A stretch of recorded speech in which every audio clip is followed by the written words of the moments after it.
Today we're just going to do a quick guide on how to use shipments. These are things that you may have bought before or seen when visiting different vendors, often in larger cities like Diamond City or trying to think of some of the other larger cities, Good Neighbor, different places like that. If you pick them up and you're not exactly sure what to do with them and you're nervous about using them wrong, don't be. Chances are if you bought them and they disappeared, I'll explain to you probably what happened to them. So I'm actually here at Jamaica Plains. This is actually the only settlement that I've not done anything with. Since you don't have any starters here, starting settlers at this settlement, it's still at 0, as you can see up there in the categories. So I thought this would be a good opportunity to show you guys the different ways you can use shipments at your settlements. So the first way is pretty easy.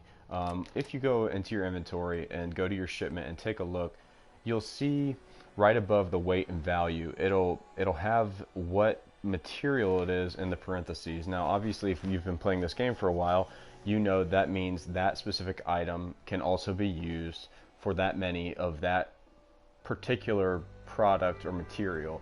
So that being said, one of the ways, if you're just nervous about putting it anywhere, is you can just leave it in your inventory. It doesn't take up any weight. In any settlement that you go to, if it's in your inventory, you can still use it to build things.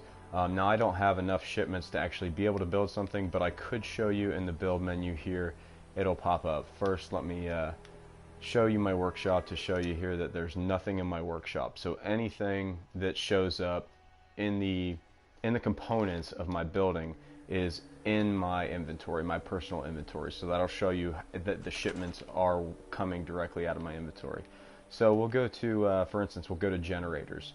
So I've got a shipment of copper and gears, and as you can see there on the screen, I'm not able to build this because I don't have any of those other items, but I do have copper and gear because I have 2 shipments of each, or I have a shipment of each of those things for 25 total.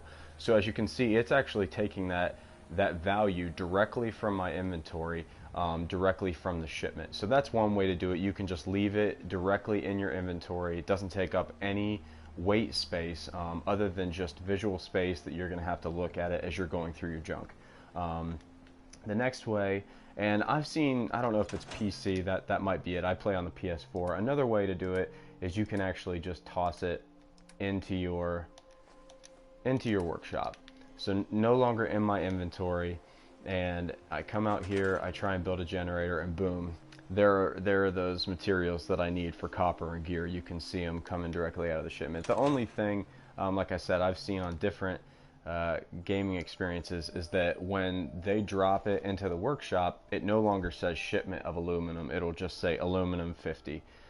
So I don't know if that's different from console to console or from PC to console, but that's the only difference. But it still doesn't matter. It's just like if you were to put a broom in your workshop, it's not going to say wood, but if you try and build something that requires that you have to have wood and you don't have any actual raw material of wood, it'll break that broom down and use the wood and store any other products you got from that broom in the workshop. So it's the same thing here.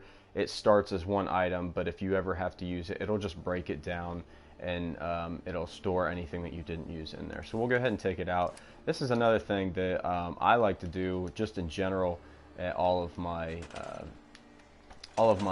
settlements here, is I just drop them on the ground. I do this with a lot of different things. Now you can see all 3 are right there. Now if I go here and click scrap, it's just like I'm scrapping like a barrel or anything else around my settlement. It's going to give me 25 gears. The only problem with doing it with this way is once you do this, you'll see right here, I'm going to come over to my settlement now, and boom, they're in there. But they're not shipments anymore, they're raw material. So I now have 50 aluminum, 25 copper, 25 gears. But now you can see it has a weight attached to each one. So that's 0.1, so obviously I'm going to be getting some weight gain for each of these if I put them back into my inventory. But yeah, so that's just 3 quick ways.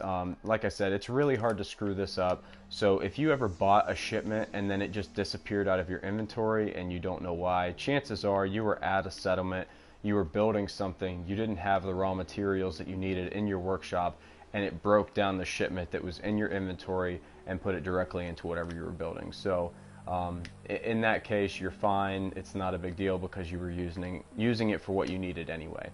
But just a real quick how-to, guys.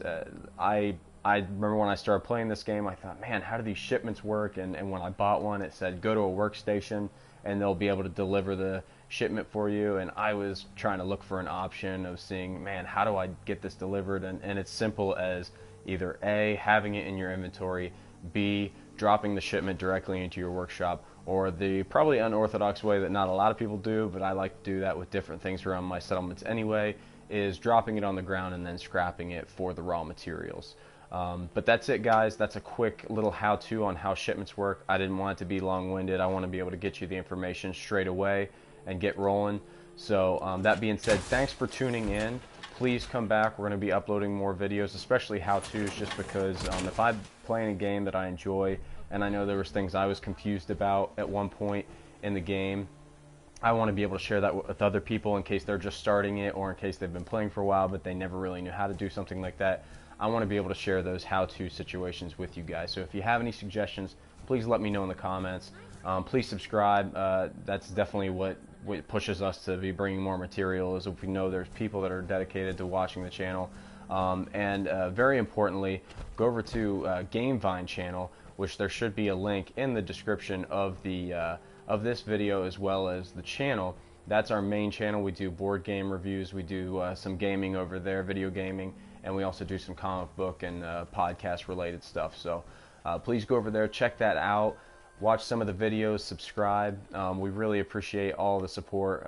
We're definitely gaining some strength and some speed at this point, especially on the main channel. We always need more people to come and support us, and support is literally sometimes as simple as just liking a video, watching a video, but obviously subscribing is huge. So thanks for tuning again for this how-to video. Take it easy, and see you next time.